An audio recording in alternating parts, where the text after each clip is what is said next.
So we've looked at the space and determined that this is a good space for a deck, and that an update would be a benefit to the home and to the homeowner. And so what you should know about the deck that you're going to put on your home, which is most people's biggest asset in their lives, is that we want to put a legacy on the back of the house and not a liability. Okay, so everything we do is a system, meaning we do it the same way every single time. Reason being is because we see a lot of creativity in decks, and you don't want to see a lot of creativity on the way somebody builds your deck. So we built to exceed code. As you might know, code is a word that means the legal minimum. We don't want to do the legal minimum. We want to do the most that your home requires without it being above and beyond. Okay, so if you consider the entire project, we'll do everything turnkey. The only thing we don't do is talk to the HOA, but we do make it very easy to talk to the HOA. We'll prepare a packet for you. All you have to do is forward it to them. They won't do any sort of approvals until you're already under contract. But the biggest thing that we want to avoid here is having an issue. You see this a lot with snow loads, especially here in the state of Missouri, in which somebody didn't meet the bare minimum and the deck fell off the house. You have a 2-story, so, or maybe you don't. So that's relevant or not relevant to you in the sense that we do permits. We'll even go through all the engineering, do all the drawing, and admin does that. I'll do kind of a crude drawing with you here in the home today in order to get the design across to the folks who really know what they're doing so they can take it away and do their thing. Okay, so right from the foundation, the most important part right at the bottom, you know, it's not uncommon to see compared to yours where it could have even been a 4x4 just running directly onto the ground of the base of the patio, you know, nothing secure in that there. And we did notice some algae there at the bottom, meaning that porous wood is soaking up all that water like a straw, rotting from the inside out and creating all that mold, mildew, and issues that you're having down there. So some people will even do kind of a little bit more than that, but still the bare minimum. What you might see with a fence post, 8 inches wide, you know, 24 inches deep. It's good, but this is going to buoy over time, especially under the weight load of a deck like yours, especially if you're going to be entertaining, having barbecues, that sort of thing. So you want to go with a minimum of a 6x6, not a 4x4. This is going to last a lot longer, as well as separating those differences in materials, the wood from the concrete, but keeping them together through the Samson strong wet tie anchors. So that way it's all effectively one unit, but connected but separate. So that way the wood's not going down into that concrete, swelling over time and breaking all that concrete up. Okay. Also to note, shoulder notching is a technique that we do in order to create the weight bearing down onto the post itself, as opposed to only being on the screws and it being attached to the side. Gives it a lot more stability over time. And this is a little bit what that looks like. We use the sonotube, you know, we clean it up by the end, all that galvanized metal centered. So we pre-set our decks, and then temporary support come back in with the cantilever beam in order to make sure all those posts land right centered with all the piers down here at the bottom.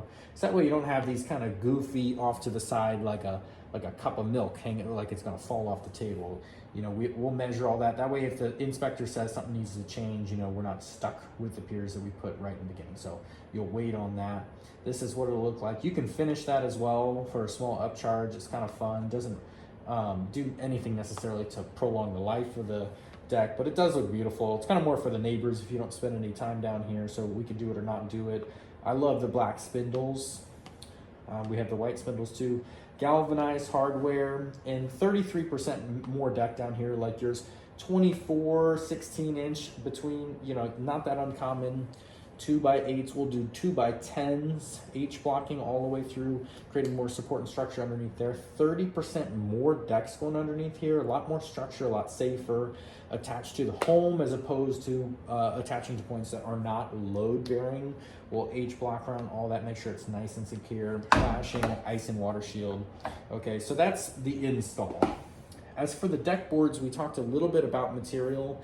The video's going a little long, so I might separate this into another video, but the quality of wood has declined a lot over time, especially due to speed grown and GMO wood instead of being like 60 years old per tree. You know, you count the rings, it's a lot more dense. These are really porous. You get like 15 or 16 rings. So not so good. We're finding that it's decaying a lot greater rate. And then you have your composites, which is just like wood or wood, you know, all blended up. So almost as good, almost as bad, who can tell? So this is all gonna be a recycled material, very porous. You have delamination with differences in materials here, and you know, the staining, fading, scratching, the kind of mold, mildew, rot, all that sort of stuff that it promised it wasn't gonna do, doesn't work so well here in the humid states. Okay, so it's made of sawdust and plastic, quite literally hot pressed garbage. We throw that in the do not buy pile. We show them some samples. We show them what that looks like, and so they know to run very, very far away from it.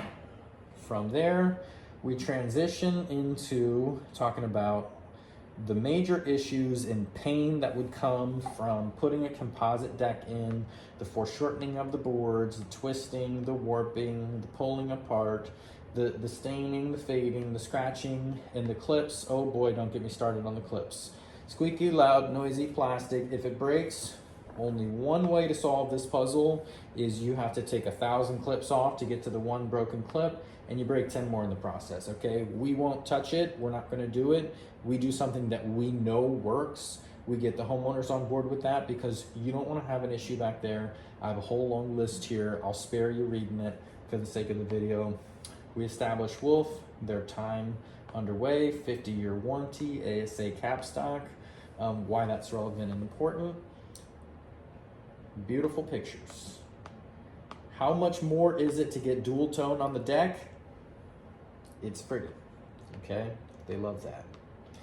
And then, ooh la la la la, what do you wanna go with? We split decision. Do you wanna go with a gray or do you wanna go with a natural tone? Okay, we do or don't like grays for a very important reason. I'm against the grays. I tried to tell them that unless they're really for it, then I'm for it. So I like the natural tones. I think they're a lot more timeless and classy, and they really give a good contrast to the white handrail, which is my personal favorite, which is a budget pick. Okay, so it's not a prefabricated handrail. For us, it's the most affordable one, but this is top-notch stuff. We make our fences out of this. We really believe in this. Comes with a 5-year install warranty on top of a lifetime warranty on the material. So, I mean, this stuff is what I would sell my grandma. This is a colored version of this. It is kind of glossy, as you can see. I'm not personally a big fan of that.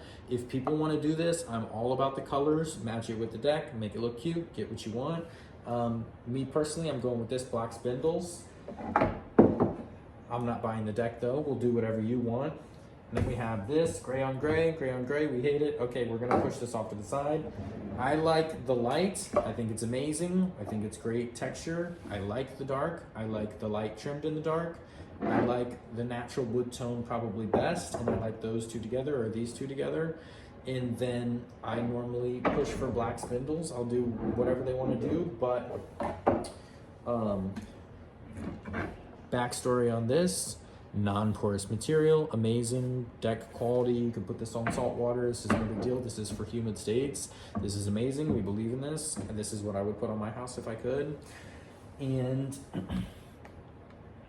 yeah, so, you know, a little bit more about the install process and our handrail, the way it's carriage bolted, our warehouse, our machines, our carriage bolts, 1, 2, 3, 4, 5 step, get them in the mindset. And then also really pushing the difference between this, oh my God, it's so ugly, versus how freaking Star Spangled gorgeous these are. I mean, I wouldn't put anything else on my home. This is pure ROI. This is something that's gonna really be a permanent solution back there. And I mean, it's amazing because I watch people buy the stupid shit every single time and it's so cheap, and I see come back and people complain about it. And I'm like, dude, we got something better. It'll last a lot longer. You'll be a lot happier with it. It gets more miles. It gets more miles. So, I mean, why would you not get something that was gonna last longer and just save money and buy a lemon? I mean, just don't do it. So our deck is the only deck in town as far as I'm concerned. The all wired in, no no solar, so you don't have that inconsistent. Look how beautiful these fascia boards are. I mean, we're 100% sold on this by now. We love this. So now we just got to get you to fall in love with the price. Okay, so everybody loves the company, everybody loves me, everybody loves my products, but this stuff is more expensive every single year. So we go over the cost versus value, and we look at the differences in, you know, cost per square foot, stairs, no stairs, change the design, do redesign, check it out, do smaller, do bigger. I mean, get realistic, and then see what is really going to serve your home best. And then let's just get that taken care of for you. So, no, okay, look at the price first.